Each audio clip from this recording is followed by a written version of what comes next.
Hello friends, હું છું Nirali. Welcome to my channel Nirali's food world. તો આજે આપણે બનાવવાના છીએ એકદમ સરસ મજાનો બટરસ્કોચ ફ્લેવરનો આઈસ્ક્રીમ, અને તેના માટે બટરસ્કોચ ક્રંચ પણ આપણે ઘરે જ બનાવવાના છીએ. એકદમ સરળતાથી બની જાય છે ઘરે આઈસ્ક્રીમ, અને બહાર કરતાં સસ્તો પણ પડતો હોય છે. તો જો તમે પણ આઈસ્ક્રીમ ખાવાના શોખીન છો તો આ રેસીપી ચોક્કસથી ટ્રાય કરજો અને ઘરે જ આઈસ્ક્રીમ બનાવી લેજો. તો ચાલો શરૂ કરીએ. તો સૌથી પહેલાં બટરસ્કોચ ક્રંચ બનાવવા માટેની તૈયારી કરી લઈએ. તો અહીંયા મેં તેના માટે ઓડીનો ઇકો બેકિંગ અને કુકિંગ પેપર લીધું છે. મીડિયમ સાઇઝના સ્ક્વેરમાં તેને કટ કરી લઈશું. તો આ રીતે એક પ્લેટમાં પેપરને રાખીને સાઈડમાં રાખી દઈશું. હવે અહીંયા મેં 1 કપ દળેલી સાકર લીધી છે. ગેસને ધીમું ચાલુ રાખી અને ચલાવતા જવાનું છે, અને આ સાકર આપણે પીગળી જાય ત્યાં સુધી ચલાવતા રહીશું. અહીંયા મેં દળેલી સાકરનો ઉપયોગ કર્યો છે, તમે ખાંડનો ઉપયોગ પણ કરી શકો. તો હવે જોઈ શકાય છે સાકર ધીમે ધીમે પીગળી રહી છે. અહીંયા તમારે સતત ચલાવતા રહેવાનું છે, એટલે બિલકુલ પણ નીચે બેસી ન જાય. આ રીતે જેમ જેમ ચલાવતા જશો એમ પીગળતી જશે. હવે તમે જોઈ શકો છો મોટાભાગની સાકર પીગળી ગઈ છે. હવે આપણે અહીંયા બટરસ્કોચ ક્રંચ બનાવી રહ્યા છીએ. તો તેમાં 1 ટેબલ સ્પૂન બટર ઉમેરી દેવાનું છે. ત્યાર પછી આ લિક્વિડ ગોલ્ડન બ્રાઉન કલરનો ન થાય ત્યાં સુધી તેને ચલાવતા રહેવાનું છે. બટર જેવું ગરમ થશે એટલે શરૂઆતમાં રીતે બબલ્સ આવવા લાગશે. તો આ રીતે સતત ચલાવતા રહેવાનું છે, એટલે નીચે બેસી ન જાય, વાતનું ખાસ ધ્યાન રાખજો. અને ગેસ તમારો ધીમો હોવો જોઈએ. બટરના બબલ્સ જે બન્યા તે બધા દૂર થઈ જશે, એટલે આ રીતનું ટેક્સચર થઈ જશે. અને હવે જોઈ શકાય છે ગોલ્ડન બ્રાઉન કલરનું આપણું મિક્સચર થઈ ગયું છે. સાકર પણ બધી સરસ રીતે પીગળી ગઈ છે. હવે ગેસને બંધ કરી દેવાનું છે, અને તરત જ આ મિક્સચરને જે આપણે પેપર તૈયાર કરીને રાખ્યું હતું તેના ઉપર લઈ લેવાનું છે. આ પ્રોસેસ તમારે એકદમ તરત જ કરવાની છે, નહીં તો પેનમાં જ જે આપણું મિક્સચર છે એ જામી જશે. આ રીતે થોડું સ્પ્રેડ કરી દઈ સાઈડમાં મૂકી દેવાનું છે. હવે આઈસ્ક્રીમ બનાવવા માટે અહીંયા મેં 2 લીટર દૂધ લીધું છે. તેમાંથી 1 કપ દૂધ મેં અલગથી કાઢી લીધું છે. એ દૂધમાં 3 ટેબલ સ્પૂન કસ્ટર્ડ પાવડર ઉમેરી દેવાનો છે. અહીંયા મેં વેનીલા ફ્લેવરનો લીધો છે, તમે પ્લેન પણ લઈ શકો. 1/4 કપ મિલ્ક પાવડર લેવાનું છે. અને હવે બધી વસ્તુને સરસથી મિક્સ કરી દેવાની છે. બંને વસ્તુ મેં મિક્સ કરી લીધી છે. અહીંયા જે ઉપર તમને દેખાય છે એ મલાઈ છે, કેમ કે ફૂલ ફેટ મિલ્ક લીધું છે. હવે જે દૂધ લીધું છે એને કઢાઈમાં લઈ લેવાનું છે. અહીંયા મેં ફૂલ ફેટ દૂધ લીધું છે. આઈસ્ક્રીમ બનાવવા માટે બને ત્યાં સુધી ફૂલ ફેટ દૂધનો ઉપયોગ કરવાનો. હવે ગેસને મીડિયમ ચાલુ કરી દઈ અને દૂધને ઉકાળી લેવાનું છે. દૂધ ગરમ થતું જાય અને ઉપર જેટલી મલાઈ આ રીતના ભેગી થતી જાય તેને સાથે મિક્સ કરતી જવાની છે.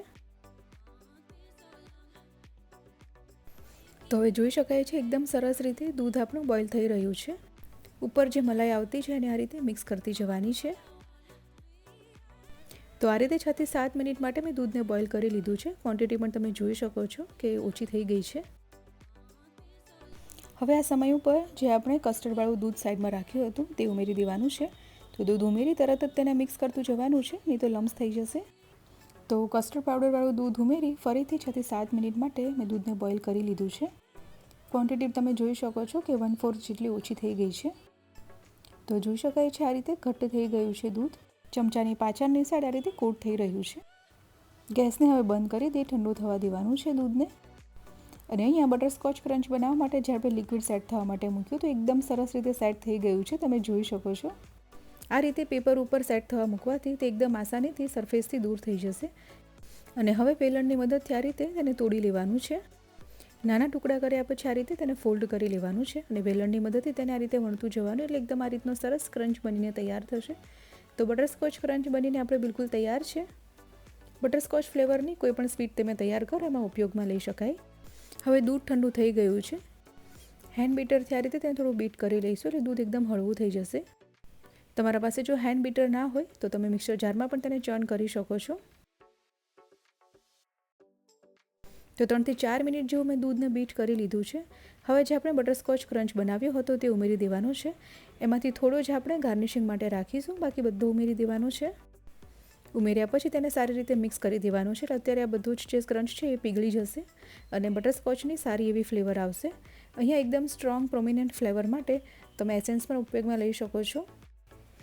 હવે ફ્રીઝરમાં સેટ થવા માટે મૂકી દેવાનું છે. તો તેના માટે અહીંયા મેં આ રીતનું મોટું કન્ટેનર લીધું છે, અને બધા જ દૂધને મેં તેમાં ટ્રાન્સફર કરી લીધું છે. હવે ઢાંકી દઈ ફ્રીઝમાં 3 થી 4 કલાક માટે સેટ થવા માટે મૂકી દેવાનું છે.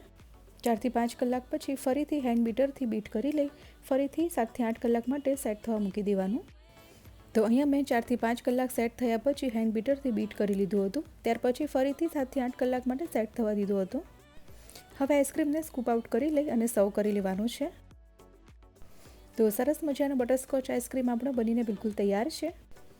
છેલ્લે જે આપણે બટરસ્કોચ ક્રંચ બનાવ્યા હતા તેનો પાવડર આ રીતે ઉપર સ્પ્રિંકલ કરી દેવાનો છે. અહીંયા મારી પાસે થોડા શુગર બોલ્સ પડ્યા હતા ગોલ્ડન, તે પણ હું ગાર્નિશિંગમાં લઈ રહી છું. બિલકુલ ઓપ્શનલ છે. તો તમે પણ એકદમ સરસ મજાનો બટરસ્કોચ આઈસ્ક્રીમ ઘરે બનાવી લેજો.